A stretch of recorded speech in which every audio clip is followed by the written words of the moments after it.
Daytona, the package that they're running on this race car, and if that will be in fact what we will race. Yeah, thank you, Josh. I'd say that today seems to be a pretty good extension of what we saw in Atlanta. Now, granted, at Atlanta we only had 3 cars, but we certainly, if you step back from when we were here in September, fighting a lot of heat issues with the drivers, steering issues, cars pulling one way or the other. And then just not generally sucking up very well. I think that, credit to the engineers at the R&D Center with Brandon Thomas and Eric Jacuzzi. They went to work, and you'll see, in Goodyear for that matter, we have Les Stagger here coming back. We've got a lot of driver cooling updates on the car. And I think that, a lot of good work has been done that, what we saw today, I think was pretty good racing. That's the racing I think we've become accustomed to here at Daytona and Talladega, and next year even at Atlanta. So I feel like, overall, a lot of hard work went into this, and that's not to, the engine shops have been hard at work, the teams have been hard at work as well. And I think that, we can pretty much confirm at this point. We did have a few placeholders in the test plan to try some different spoilers, hoping not to get into the engine power.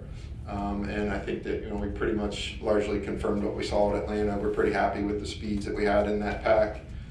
So right now I'd say that, we're pretty firm on the 510 7-inch spoiler for next year at Atlanta, and obviously here at Daytona, and then also at Talladega. Perfect. Thank you very much. We'll open to questions. Please raise your hand, wait for the wireless mic, and you can start with your name and affiliation so John knows who he's speaking with, and Bob Pockris to your left.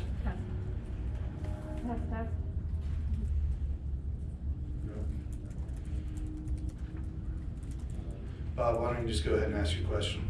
All right. Bob Pockris, Fox Sports. I have 2. The first, it sounds like they're around 187, 189 miles per hour here. What were they at 181 in Atlanta, and why are those the speeds that you were looking for? Yeah, I think when you, as far as the speeds, I'd say you're correct. We were 181, 183 at Atlanta, and I didn't have the speeds off the top of my head. I do know that we were searching for somewhere around 48 seconds to 48 and a half seconds. I know we had a couple cars there that went a little quicker than that, but it's not uncommon when a few cars hang back behind the pack that they're able to put up a number. So I'd say we were looking for 48 flats to 48 50s from the lead draft, and that seemed to be where we were today. How do we determine that? I'd say that when we were here last year, we had the 550 package. We were racing at speeds 200 miles an hour plus, and I think that we had the incident of a car getting on its roof at Talladega, and that's when we went to the 510 horsepower, took the wicker off, mandated the slip tape on the back ends, and probably a few other things that escape me right now. But it seemed like when you looked at the quality of the racing that we had there in the back half of the year at Daytona and the second Talladega, those speeds are the 185 range are pretty good. It's like a sweet spot for us. So that's kind of what we targeted coming in here, knowing that I will expect that when we come back here for the 500, the teams will have more power, they'll have had more time to work on their cars, and then, just the intensity of trying to win the Daytona 500. You'll see it's not uncommon in a speedway race to see them start a race. And if you look at the lap times we ran here in the fall, the first half of the race was 48 50s, somewhere around there. And then as you look at the second half, or maybe the last third of the race, when the intensity picks up and they start really pushing each other, they will pick up 8 tenths. So we did that also trying to leave a little bit of margin, knowing that, when we do come back here, they'll pick up a little bit, but still in that mid to upper 180 range would be our expectation.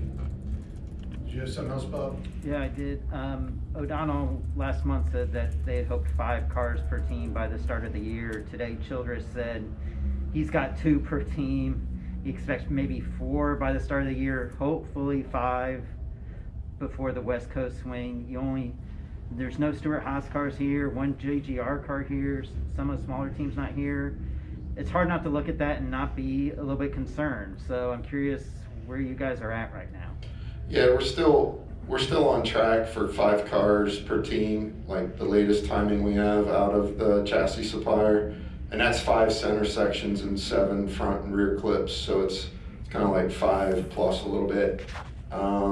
You know, I think that, you know, we're not immune to the world.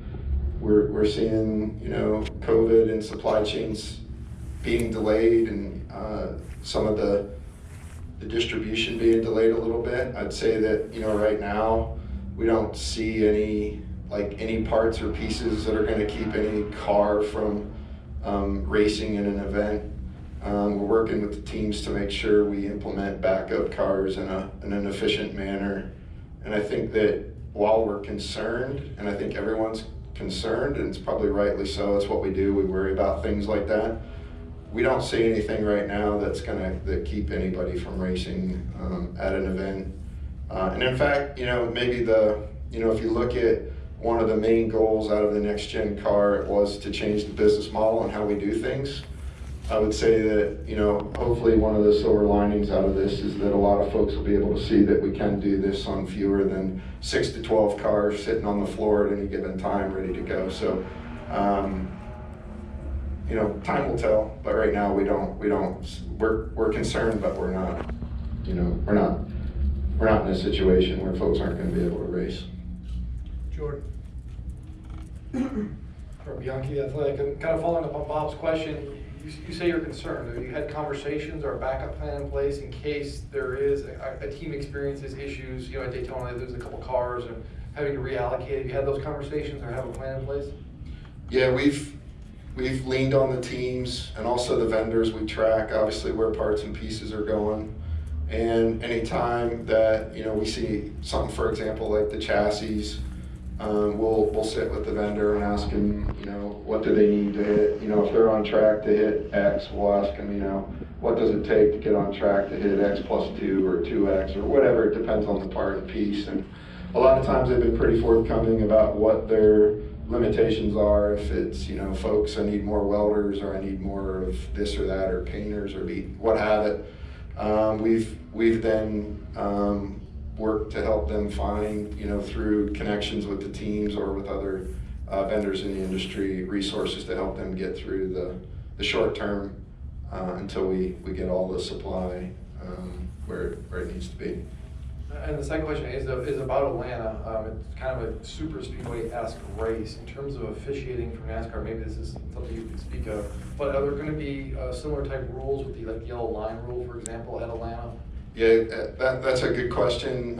Scott Miller would probably be your guy to answer that definitively. I would say that, you know, having been at the track now, a lot of those discussions around lines and those sorts of discussions are just kind of happening now. The good part about being there and having the drivers, we had 3 drivers there, Busher Chastain and Kurt Busch, is that you know, Steve Swift was there as well from Speedway Motorsports, and you know, their drivers are telling us about track. Hey, it'd be nice if this or that. We just put them in a truck and had Swift drive them around, and I saw them stopped on multiple occasions, out talking, pointing. So I feel like a lot of the driver feedback was direct with, you know, Steve Swift and the crew over there. They've done a good job in a pretty difficult repave to get the banking and all the equipment that went into that. So yeah, the lines and stuff like that are under discussion right now based on feedback we had from the drivers at that test. Jim Mutter, motorsport.com. John, I was wondering if you could just kind of compare and contrast a little bit what you saw from both the team perspective and being ready to race from the last time you guys tested here at Daytona, was I believe October last year, and what you've seen today as far as being ready to race in general and how the teams have kind of adjusted and become acclimated to the car. Yeah, I think when you look at the last time we were here, it was either September or October. I would not take a bet on either one of those dates. And, you know, we struggled there. The driver feedback was pretty blunt and direct about things we had to fix. And you look back then, many of the teams had their R&D teams running the car here. And I'm not saying that's bad, but now certainly we've had multiple tests mostly at Charlotte, where the race teams, travel guys have had their hands on the car, and I think we see a pretty big pickup with respect to the pace of the test and the number of changes we're able to evaluate. So I think that's good. When you look at also the last time we were here, we had driver cooling issues, throttle pedals were hot. We've implemented a number of changes to the cars there that will help that significantly. And frankly, that also added some drag to the car. So when we came here, we weren't sure. When we were here last time with, I think it was 7 or 8 cars, the draft speeds looked pretty good. We felt like we were in an okay spot with the 7-inch spoiler and the 510 horsepower, but then we made those driver cooling changes, added some drag, and then we were a little worried about, what will our speeds be?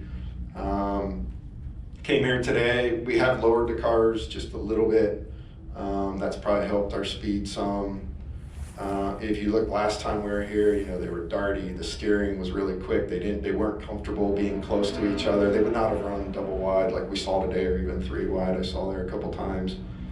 I think that you'll see that as an industry, like when we've had issues with driver cooling or the steering, like we've grabbed the best of the best in the garage and with the vendor and us to sit down and go through and try and figure out ways to fix it. Saw it with the steering. We had a few follow-up tests on that. I feel like that's in a good spot now.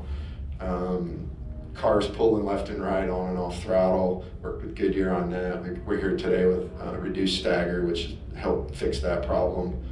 So I feel like, when we left the test back in 2021 there, we didn't leave here feeling great. We felt okay. We had 8 cars here. They made a ton of laps. So from a mechanical perspective, we felt like we were in a good spot. But like getting the feedback from the drivers, we didn't leave here feeling very comfortable that, if the race were tomorrow, that we'd put on the best show that we could. So went to work with the industry, our vendors and the folks, the engineers at NASCAR, and I feel like today that was roughly a dual-sized group, and you saw them get single file there for a while, and they'd be double file next time by. So I felt like, that looked like what we're pretty used to at Daytona and Talladega to me. Which when we left here in September, we had a lot of work to do. Was not guaranteed to test what it was going to look like, but I feel like coming out the other side of it now, we're pretty happy with what we saw. To Bob's question, we feel like the speeds are right about what we want to see here at a test, knowing what we'll pick up when we come back. So we feel like we're in a pretty good spot right now. A quick follow, you guys kind of orchestrated today's 10-lap draft. Is that the extent of your involvement you planned for the 2-day tests? Yeah, when we released the test plan to the teams coming in here, we had, package A, group run, reevaluate, package B, group run, and that was more or less placeholders from our standpoint that we had told everyone we're shooting for a 48 flat to a 48.50 for that main group at the front. And if we hit that, we're out of your hair. NASCAR's gonna kind of step back a little bit and let it, this is an organization test, not an open NASCAR test. So our goal was to get, and understandably, right, when we have a new car, we need to be more involved in setting up packages and evaluations and group runs and things like that. But that's not like the traditional org test and how it's run. Typically, we just show up, turn the track over to the teams, they do whatever they want.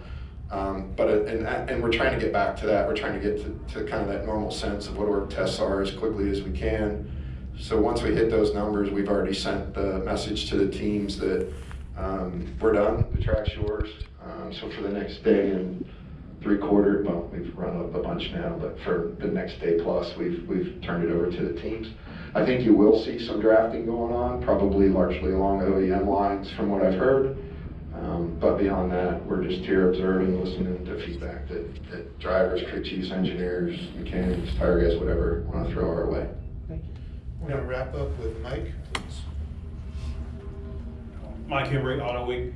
John, did you see enough in the drafting session today to have an idea if the cars are going to react basically like they have in the past couple of years? In other words, if you pull out of the draft to the inside with turning 2 lines into 3, is that car going to be more or less able to move along by itself, or any indication of that kind of thing? It'd be really early. I wouldn't make any definitive statements on that. I would say that it would appear that you're still gonna need help to go. Like, I don't think you'll see a single car out there maneuvering through traffic on their own without needing help, but,